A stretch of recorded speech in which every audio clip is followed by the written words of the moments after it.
Hi all, and welcome to the Easy Agile podcast. My name is Dave Elkan, and I'm co-founder and co-CEO here at Easy Agile.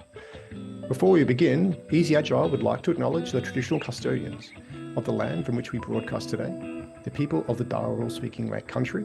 We pay our respects to elders past, present, and emerging, and extend that same respect to all Aboriginal, Torres Strait Islander, and First Nations people joining us today.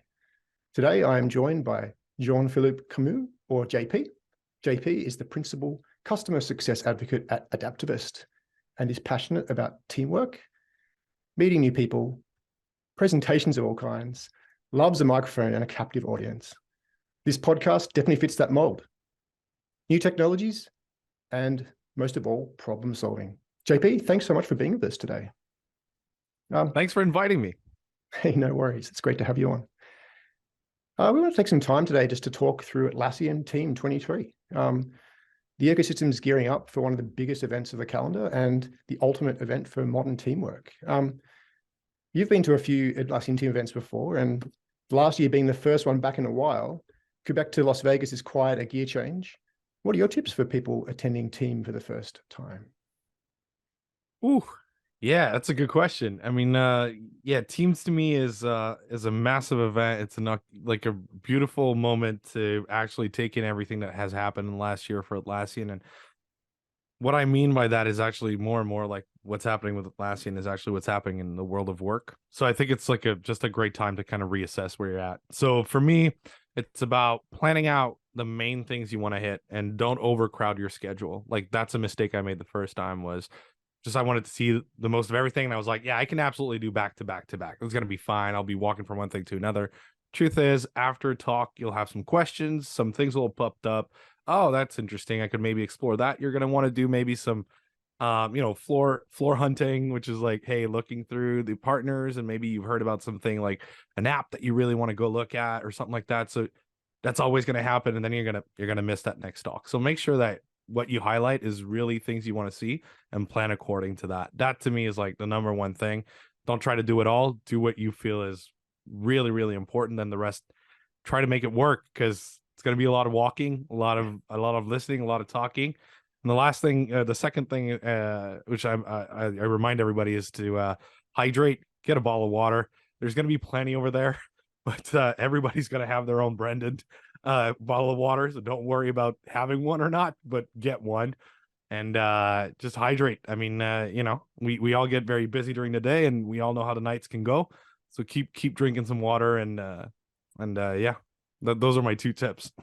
That's great advice. I think, yeah, hydration is certainly something to consider. I remember particularly a wall of donuts at one point distracting me from good habits like that. So yeah, it's really important to make sure you've got the basics in line. What are you most looking forward to from the lineup at Team23? Yeah, I mean, every year the keynotes are what's going to hit the most. Obviously, getting the chance to hear James Cameron talk is going to be very, very interesting. I think, especially in the year of Avatar 2, is just great timing. Obviously, probably planned. Let's not like it's he's probably on a tour, but it's going to be really great to hear some stories of how that movie came about. It's been a long time in the making.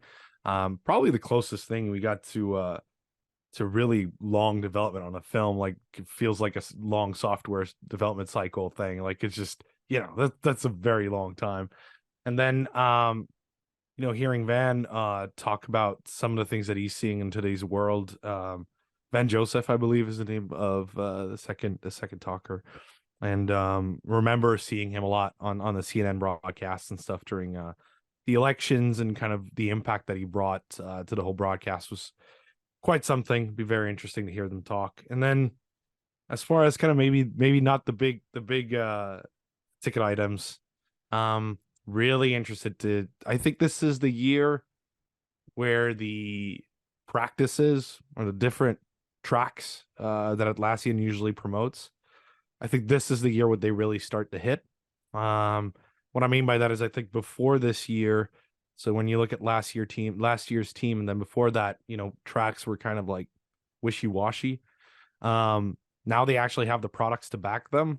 I think JSM is in a very, very good spot. I think their agile, tooling is in a very good spot.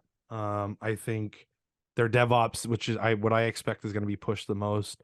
Their DevOps tooling with the Jira product discovery and all their point A stuff is going to be where it's at. So I think you're going to get really good talks on those practices. I think that's going to be the year where the tracks actually make a ton of sense and are very valuable to people. Absolutely. Thanks for sharing. And it's really interesting. Yourself, you're a Canadian, and James Cameron is a Canadian, and Yeah. he's talking about creating the impossible. And I think that's a theme that's coming through in what Atlassian's promoting, and bringing that through. It's really interesting to see you hear you talk about both building movies and media and CNN, the reference there, and how that can apply with a strongly software development based audience. It's really interesting to see that like building a movie is a very much a waterfall process, in that you have this huge deliverable at the end.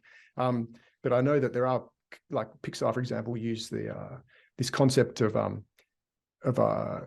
demo trusts, we call them, or the Pixar demo trusts. Yeah. So essentially you can test along the way as you go before you deliver this huge thing. It's really intriguing to think what we're going to hear from James in regards to how he builds these amazing projects. Yeah, I think you're spot on. So I'm actually a huge Marvel fan. I don't have my book with me. But the Creativity Inc. is a book that I love, by Ed Catmull, on how they built Pixar as a business and as a delivery team, not just about the movie side of it, the creative side of it, but how do you bring creativity into a more structured world that is the corporate world kind of thing, which they're now a part of. So very interesting that you bring that up, because I'm very fascinated by their process as well. I think they were kind of the pioneers in the movie making business or industry into bringing kind of the agile methodologies or thinking to movie making. Now, what would happen historically in movies? So, okay, so you don't know this, but my background's actually in acting. So, when I studied, when I was a young lad, young adult, let's put it that way. I wanted to be an actor, and then things changed. Obviously, I'm not a prolific actor, but so I'm very, very passionate about the movie making industry. And movies historically has always been about you shoot, to develop, and then at the end you cut it. So you make mistakes. So like we said, right, very, very waterfally. I think now that technology is almost like 50 to 60% of a movie now, more days. Like if you look at Marvel movies and all that, you could argue it's 50 to 60% is going to be computer generated, which can be a bad or good thing. Now that I'm not going to get into that debate, but the nature of previs and all the animation work that goes behind it makes the process more agile, meaning that what they're going to do is they're going to build for a week, and then they're going to review the film that's been made, and then they're going to correct and do it again, right? So already you got your feedback loop going, you got your process, you got your sprints going. Like I can map all that out to some agile processes, and I wouldn't be surprised that you're looking at some that are looking to scale up, like where you could even argue like, what are you guys going to do for your scaling methodologies? Like there's a lot of things that are very interesting. And I think going back to our first point, sorry, I really went on a tangent here, but going back to Avatar, when you have such a long cycle and you have a movie that's built, that one is heavily computer generated. I mean, every actor has stuff on their face and they're acting in a blank studio. Now you're talking about agile processes, because if you're building hours and hours and hours of work and you're just building and building and building and never review, I can't, maybe James will say that's how they did it. And I'll be like, well, you guys it's very difficult. You made your life very, very difficult. But it'd be very interesting to hear, because I cannot imagine them not going into some type of an agile way of building this movie. Oh, of course. I think that if you imagine the cutting room floor it's an old adage, and literally they used to cut the film and they'd leave it on the floor, as that's something we're not doing anymore. And so I dare say that there's a vast amount of film which is thrown away and redone. And I feel that if we could see past that to this beautiful thing that they're doing behind the scenes, which is testing and iterating on their shots, it's actually quite a simple concept to apply these agile processes to filmmaking. It's just at the end you have got this big bang. Same in game production. When you produce a game, you can't, like people do early access, which is fantastic. You can't early access a movie. No, exactly. Yeah. But that's what the going back to Pixar, that reference, I actually made the mistake. It's not actually the Demo Trust. This is the playbook by Atlassian. There's a play called Demo Trust, but it's the Brains Trust, and it's bringing together the team to talk through, does this fulfill the vision of Pixar? Does this make Pixar? And helping the team understand, so directors get that ingrained Pixarness through that process. And so, yeah, there's a whole team behind the scenes here. There's not one person who's just driving this at the director level. There's actually a whole team of people collaborating on this movie. So I'm really intrigued to hear that from James, to hear how the teamwork comes out. Yeah, and I think, when you look at a movie like Avatar, again, another thing that we don't think about is the connecting remote teams, which is a big part of what we do in 2023, is connecting remote teams, so that they feel they're working on one project. And when you have a movie like Avatar, your VFX is going to be somewhere, your actors are going to be another place, and you're going to have music and sound's going to be somewhere else, and your editors are probably going to be somewhere else. And so there's a lot of remote work that you do. How do you bring all that together?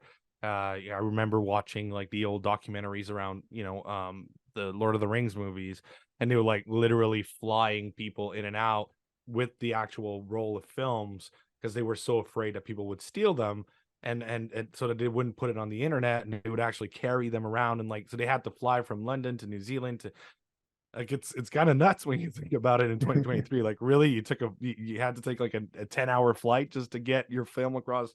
Is probably easier also with the data, like just the bandwidth and everything. So I think that's also going to be an interesting part, is how do you connect teams. And you brought up a great point around the Pixar way, or that's how they call it, right? The Pixar way. And when you think about that, there's some really, really cool ideas behind bringing a team together, and rallying them around one project. I think as teams get more remote and distanced from products and things that they're working on, and I do it myself at work, like things become generic at some point. You're just doing the same thing over and over again. You lose touch a little bit with the work that you do. And I think it's a beautiful thing to be able to rally a team around a project and say, like, do you believe in this project? I believe in this project. Do you believe in this project? And making sure the team does. And if they don't, why don't you? What's preventing you from that? And I think there's a lot of good conversations, sorry, that can come from that. So yeah. Absolutely. So yeah, you talk about going more remote. Is that a trend you're seeing, that we're continuing to see more and more teams go remote, or are we seeing a reversal of that to some extent? It depends on what sphere you're working with or in. In my position, I get to touch kind of everything. I tend to gravitate towards the more creative teams of like gaming and software development and stuff. I do work with banks. I do work with, well, yeah, corporate America, kind of the classic suit and tie kind of places. Everything. I see everything. And there is absolutely out right now a battle of old versus new. Old ways of working, new ways of working. There's a huge clash happening, and I to this day do not know who's going to win, because even the big Silicon Valleys, I mean, we're all seeing what happens with what's happening with Apple, and kind of them putting mandatory like office dates and stuff like that. And you see that from an executive that, yeah, is leading maybe one of the more bleeding edge companies in the world, but he's still kind of an old school vibe of creativity. And I hate bringing it back to Pixar. I'm gonna bring it back to Pixar. They have such a great office. So like I said, I'm very fascinated about what they do, and they call it unplanned creativity. And they truly believe that unplanned creativity happens in the office, and when you have unplanned meetings, unplanned interactions. So they one of the things that they did is now very common. But when I was like 14 years old and I was reading about them, I was like, oh my God, these are such cool things to do. They were kind of doing those, like, ping pong places and activities and games to get people to play together and start talking about what they were doing. And then all of a sudden you got an engineer talking to a VFX artist that's talking to a 3D or conceptual artist. That's like, they would never meet in a meeting or anything like that. But because they're playing ping pong and throwing ideas around, and all of a sudden they're like, hey, maybe we could build this thing. That'd be amazing, because the artist's saying, well, now I could do clouds this way. Yeah, nuts. I could create clouds that look like this. Then the engineer goes, well, you can just tweak a little bit of things. And anyway, so I think there's this old school mentality that it's a question I've asked myself in our Slacks and where we kind of talk about work, like, I don't know what the future is for unplanned creativity. I don't know how you recreate that in a virtual world. I think it's a big problem that some software companies have tackled with some tools. Um, I don't know how you force someone to sit behind a computer and do something that's like unplanned. Like, how do I stumble across something? I don't know. But yeah, I think there's a bit of that in the old school mentality. Like, I need people in an office so that they can meet and they can interact together. And I still struggle to find where they're wrong. Let's put it that way. I don't know where they're wrong about that theory of when you're with someone, when you're with people, things happen in a different way.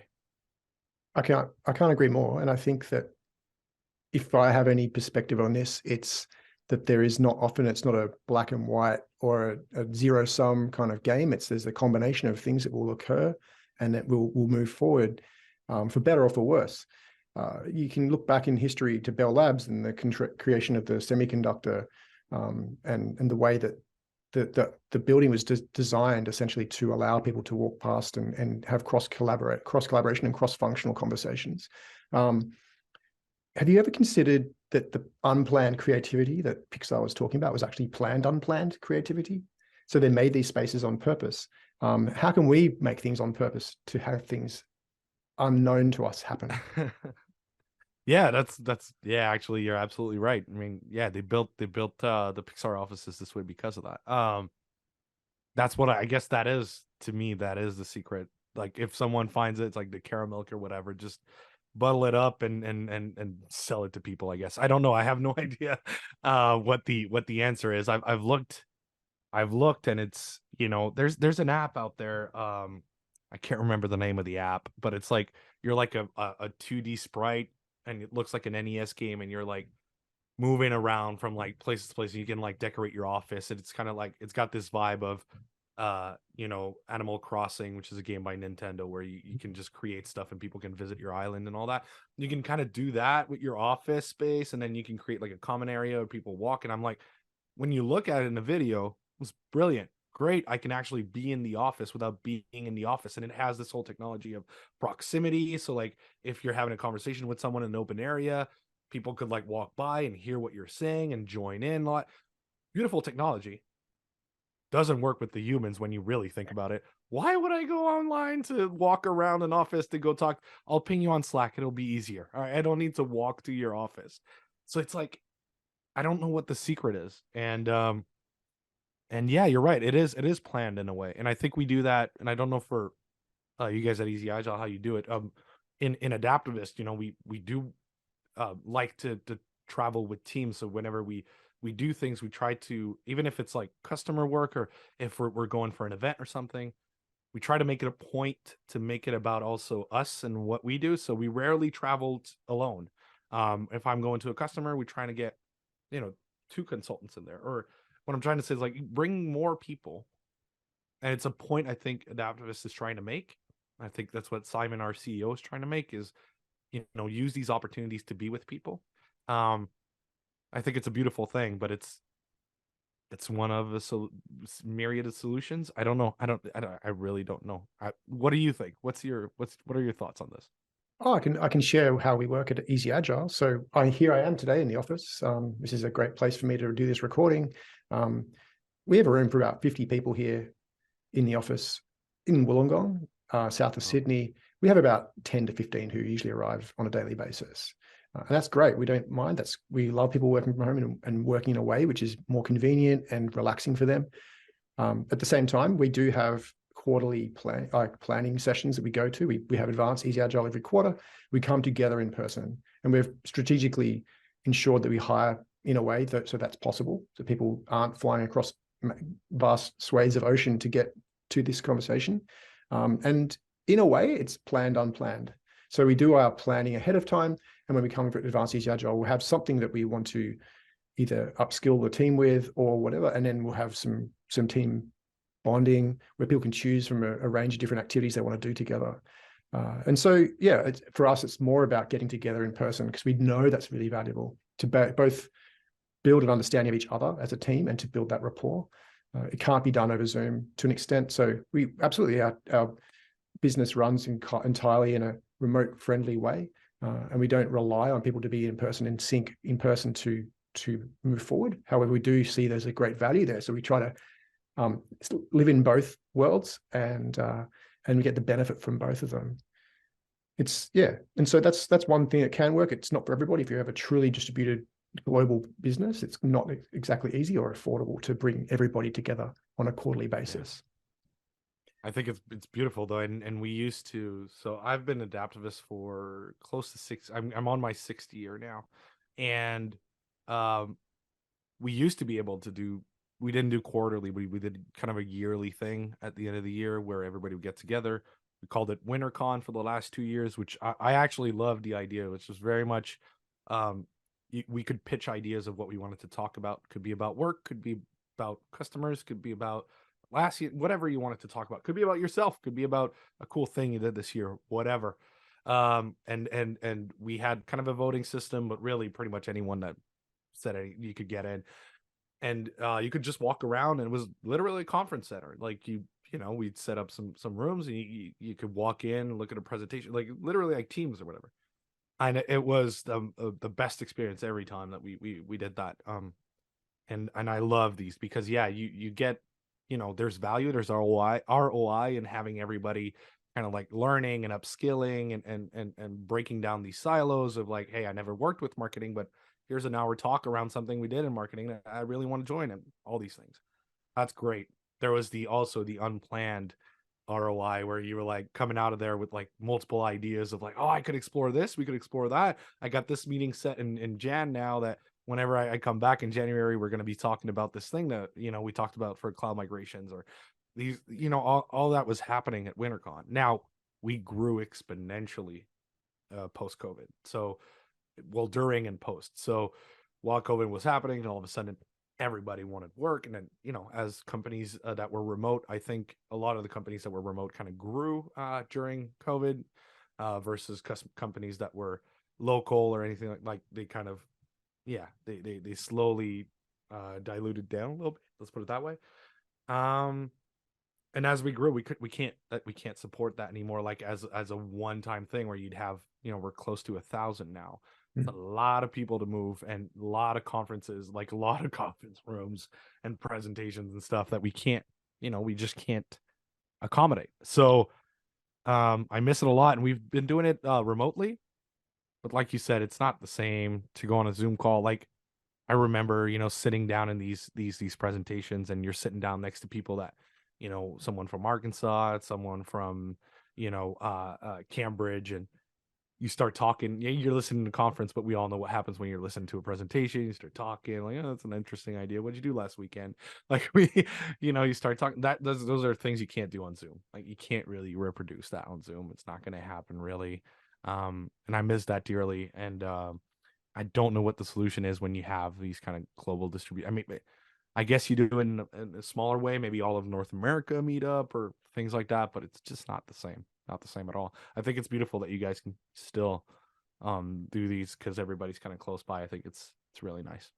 Oh, thanks. Yeah, it's something we're hoping to hold on to as long as we can. We understand that, these things don't scale. And at one point, we'll have to break it into different events so that people can have a better, I think, a higher level of involvement in that. If you have too many people at the same time, it can be just a bit read only. I might the way I it's that's nice. as a like participant. that.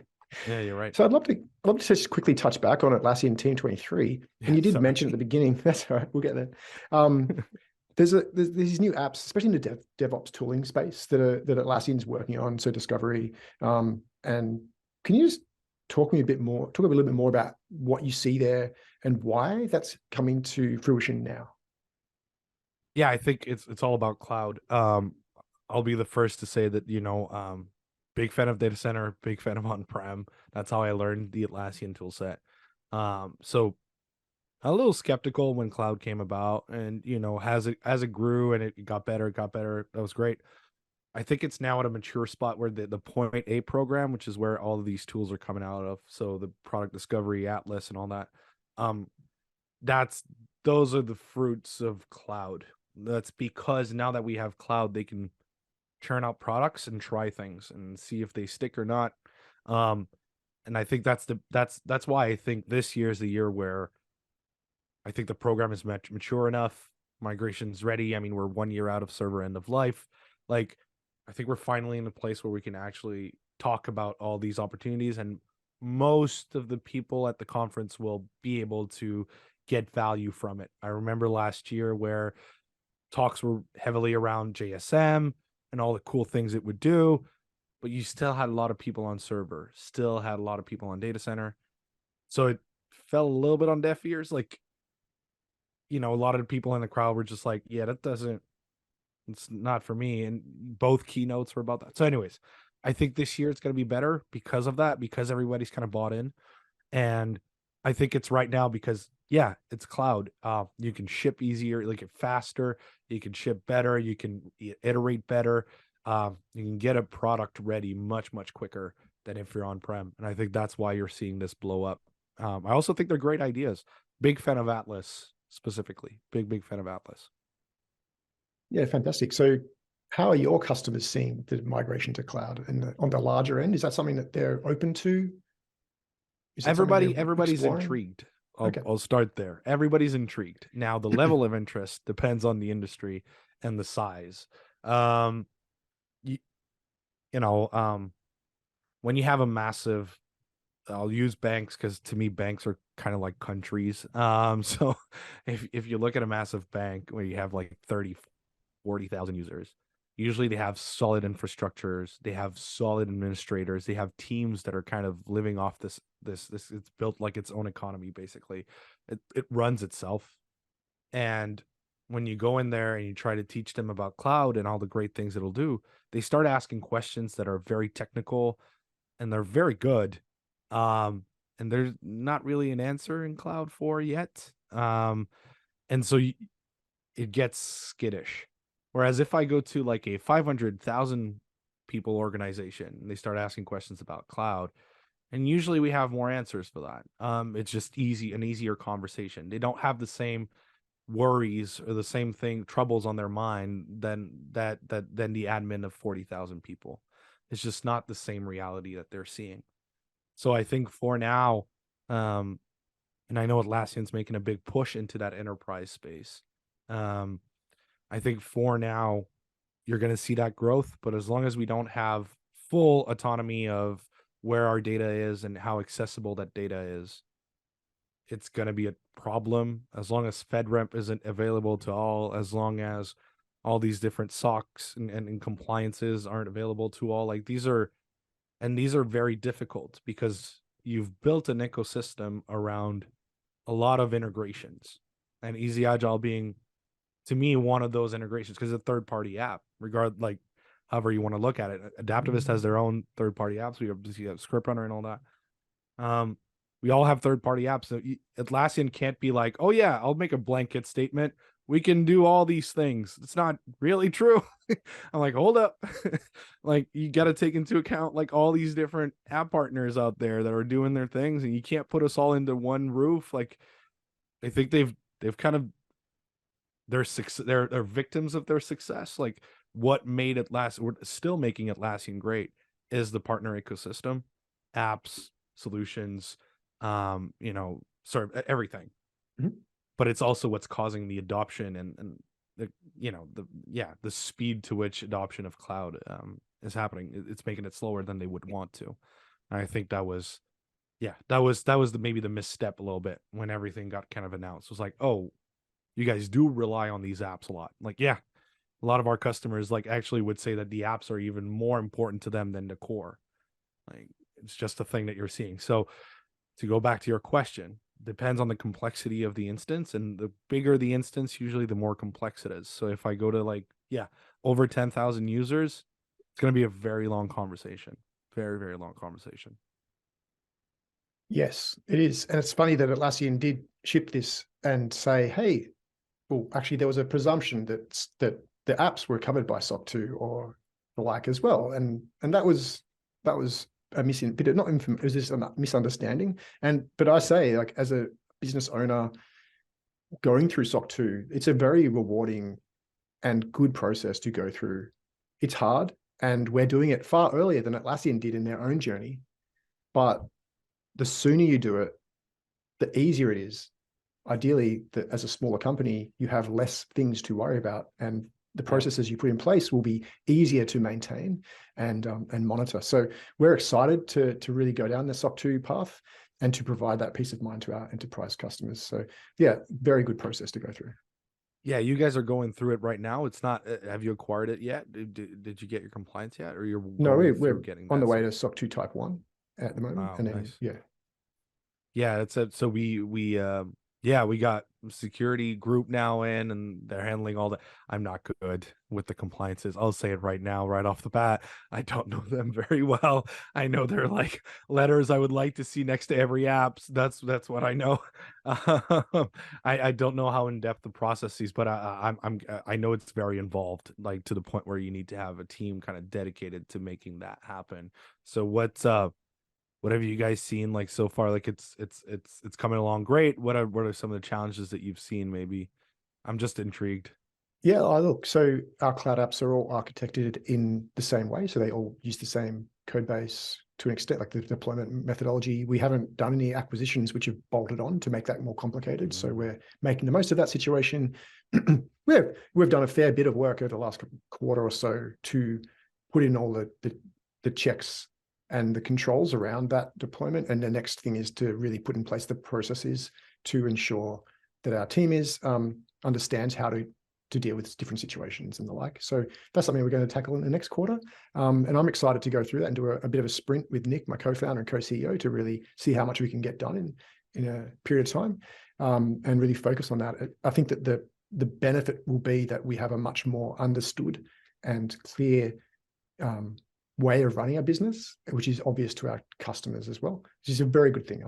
I'm all in favor of it. Yeah, that's awesome. Yeah, I think we're seeing some of the similar things, but we did acquire a bunch of stuff, and so that is making everything a bit more difficult for sure. I can understand it would be very tricky to try and bridge those gaps and to homogenize enough to be able to have a really clear statement going forward. So yeah, okay. So we touched quickly on the Atlassian apps that they're bringing. Are there any apps in the marketplace that you have got an eye on that you'd love to go and talk to? Of course, Easy Agile aside. I mean, of course. Yeah. So I mean, we a big need that I'm noticing now in the market. I'm kind of, I don't know if it's like a secret or something. I should wait because I know Team23 they're going to be doing some stuff, and I'm really excited for them. So one of the things that we're noticing is so backups, so enterprise support basically. Right now, when you're on the cloud, most companies, again, in the 40,000 and plus, have strong backup needs, and they actually have requirements, laws, things that they need to abide by as far as how long they maintain data, how long they have backups of data, and all that. Right now, the way that it's done in cloud isn't nice at all. You actually have to go into the UI, you get a backup. If your backup is large, it's going to take multiple days to process, and you got to remember it's all manual. There's nothing that really automated. So there is a growing kind of market for these kinds of apps, and been talking a lot to these people at Reviz, REVYZ, and what they do is they basically automate that process for you, and they host your data. Right now, they only do it for a year, but it's still much better than what we're seeing out there. And there's a lot of need for services like that because I mean, part of the appeal of cloud is obviously hands off, don't have to worry about things anymore. And Atlassian only guarantees backups for 21 days.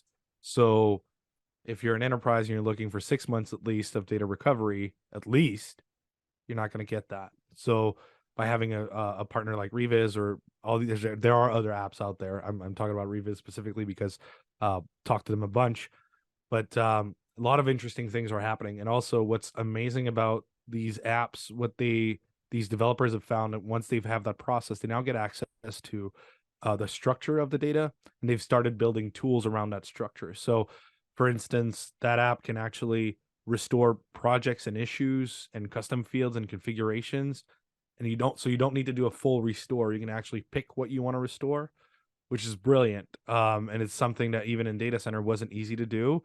You couldn't just say like, hey, give me that issue. You'd have to restore the snapshot, go into the system, find your stuff. Like now being able to go into my in UI, in Jira, go into my backup app, go and look the issue that I deleted by mistake, find it, restore it the same day. It has like comments saying this was restored by Reviz, so make sure blah blah blah yada yada yada. It's just brilliant. And I'm really excited to see kind of that grow this year. That's amazing. Yeah, it's a really intriguing part of this piece that I've never really thought through, that's actually a really important part of running an enterprise, that you have those continuous backups. Yeah, cool. Yeah, That's a great insight. It's gonna be an interesting market to dive into, because we've been asked even as a service partner, like, can you deliver on this? And the truth is, without an app, you can't. There's no real way for me to get a backup. Like I'd have to go into your instance every day. I don't think you want a consultant going into every day your instance, like downloading a backup and throwing it. Like I'd rather spend my money elsewhere. So these apps are going to be very, very. I think they're going to be big. And I'm really interested to see what happens with all these different ventures. That's certainly a booth I'll be popping by to see if we can include the Easy Agile data in that backup as well. Yes, exactly. So they are looking at other app partners and seeing what they can do. So I think, yeah, absolutely. If you want to have a chat, they're great people. Beautiful. Thank you so much for your time today, JP. That's a wrap. Hey, is there anything else you wanted to touch on before we wrap up? Is there anything you're hoping to get away from the event, to take away from the event? Anything on the sidelines you're going to see when you're there? I mean, obviously App Day is going to be a big thing. Really excited to, meet y'all in person, see everybody. So App Day is like is the time where I get really technical, get my hands dirty. I don't do that a lot these days. I miss it sometimes, just sitting down and doing some good old admin work. So anyway, so these days are usually like the app days are usually when I really get back to the nitty gritty of, let's talk about Script Runner, where we're at now, and let's meet with with Easy Agile, with Temple, with all these different app vendors, and talk about what's coming up and what they're seeing. So really looking forward to that. But other than that, no, just looking to have a good time. I'll hopefully get some good social time as well at the evening. Like I said, we won't kid ourselves. Half the fun is also after the events every day. So really looking forward to that for sure, and meeting all my fellow ecosystem partners, and talking to everybody and seeing what they've seen in the past year. Likewise, I'm at least 1000% more excited now, having talked to you about it. So thank you so much for taking the time today, JP, to talk through that. And I can't wait to see you there. Yeah, I can't wait to see you. Thanks for having me. No probs. Thanks, mate.